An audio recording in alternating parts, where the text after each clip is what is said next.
এই রাষ্ট্রটা কিন্তু কোনো সমিতি না, রাষ্ট্র। রাষ্ট্রটায় সাকিবের কথায় একটা সাংবিধানিক শূন্যতা আছে।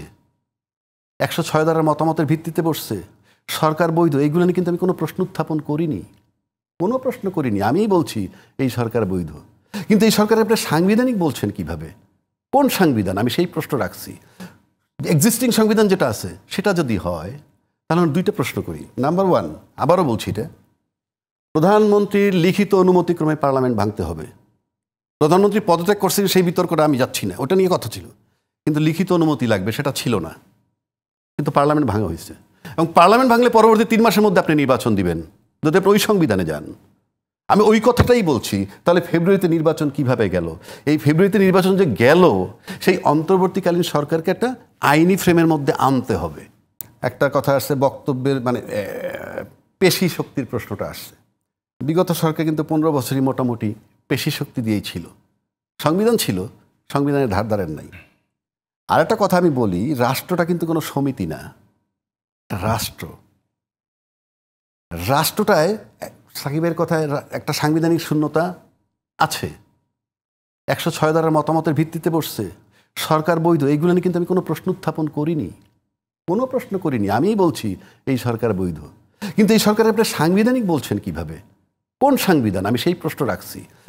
এক্সিস্টিং সংবিধান যেটা আছে সেটা যদি হয় তাহলে আমরা দুইটা প্রশ্ন করি। নাম্বার ওয়ান, আবারও বলছি, এটা প্রধানমন্ত্রীর লিখিত অনুমতিক্রমে পার্লামেন্ট ভাঙতে হবে।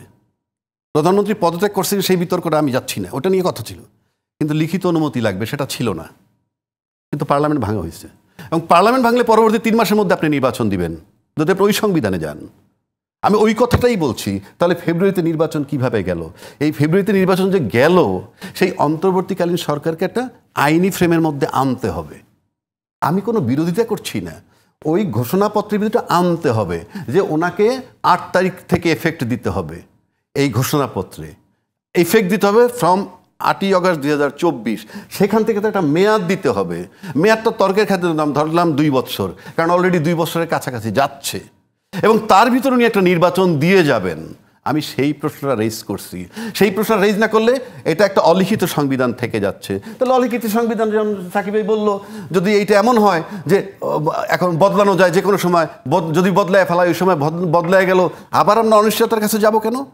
সরকারেরও তো কোনো বাধ্যবাধকতা আমি দিচ্ছি না, এই সরকারের তো আমি একটা বাধ্যবাধকতা দিব, কারণ এটা তফসিল হিসাবে ইনক্লুডেড হবে পরবর্তী সংসদে, মানে সংবিধানের মধ্যে। তাহলে এই সরকারকে আমি বাধ্যবাধকতা দিচ্ছি না কেন যে yes with effect from 8 August 2024? এর থেকে আপনার সবসময় তাই দেওয়া হয়। ঘটনার পরে যদি আপনি 75-এ যান, তখন যে প্রজ্ঞাপন জারি আছে সেটার এফেক্ট ওইভাবে দিছে। শুধু তাই নয়, এখনও সুযোগ আছে আপনার সংশোধনী আকার, ওখানেও সংশোধন আসছিল, সংশোধনী 1, সংশোধনী 2, সংশোধনী 3 হিসেবে আনতে পারেন। আমি বলছি এটা তফসিলটা যেভাবে আছে এখন এই ঘোষণাপত্র, সেটা আপনি ধরেন, কল্পনা করেন সংবিধানের মধ্যে আটকানো আছে তফসিল হিসাবে। আমি 5 বছর পরে প্রশ্নটা রেজ করলাম, যাচ্ছে এই নির্বাচনটা উনি কেমনে করলেন? এখানে তো ওনার কোনো মেয়াদ ছিল না, কোনো বাধ্যবাধকতা ছিল না, উনি নির্বাচনের ডেটটা কিভাবে দিলেন? আমি আবারও বলছি, এটা একটা রাষ্ট্র, এটা একটা সমিতি না, কিংবা একটা ক্লাব নয়। একটা কথা বলছেন উনি অভ্যুত্থানের কথা, অভ্যুত্থান আসলে সংবিধানে স্থগিত হয়, এটা অভ্যুত্থান না। অভ্যুত্থান যেটা বলি আমরা, সেটা হলো সামরিকভাবে টেক ওভার করলো। সামরিক শাসনের কথা বলছি। ওই তো সামরিক শাসন আসলে টেক ওভার হয়ে গেল, সংবিধান স্থগিত। আর এখানে সংবিধান বিলুপ্ত হয়ে গেছে, কারণ সংবিধানে বলা নাই যে আপনি পালিয়ে যাবেন বা চলে যাবেন কাউকে কিছু না বুঝিয়ে। সংবিধান স্থগিত, কারণ সংবিধানের পরবর্তী কার্যক্রম কি? আমার বিগত সংবিধানে ছিল না যে পালায়ে গেলে কি হবে, এবং উনি কাউকে দায়িত্ব দিয়ে যাননি। সুতরাং সংবিধান একেবারে বিলুপ্ত হয়ে গেছে আমার মতে। 3 নম্বর আসেন বিপ্লব, অ্যাবসলিউটলি বিপ্লব। যেই আন্দোলনের পরিপ্রেক্ষিতে সরকার পালিয়ে যায় সেটাই বিপ্লব, কিন্তু সরকার যায় না, কিন্তু দায়িত্ব হ্যান্ড ওভার করে নেয় বা কেউ দায়িত্ব বুঝে নেয়, সেটা বিপ্লব নয়। এখন একটা গণপরিষদের কথা বলছেন উনি, যে গণপরিষদ হওয়া উচিত ছিল, হচ্ছে না কেন সেটা ভিন্ন আসপেক্ট, কিন্তু হওয়া উচিত ছিল, এবং হইলে সেটা ভালো হইতো বলে আমি মনে করি।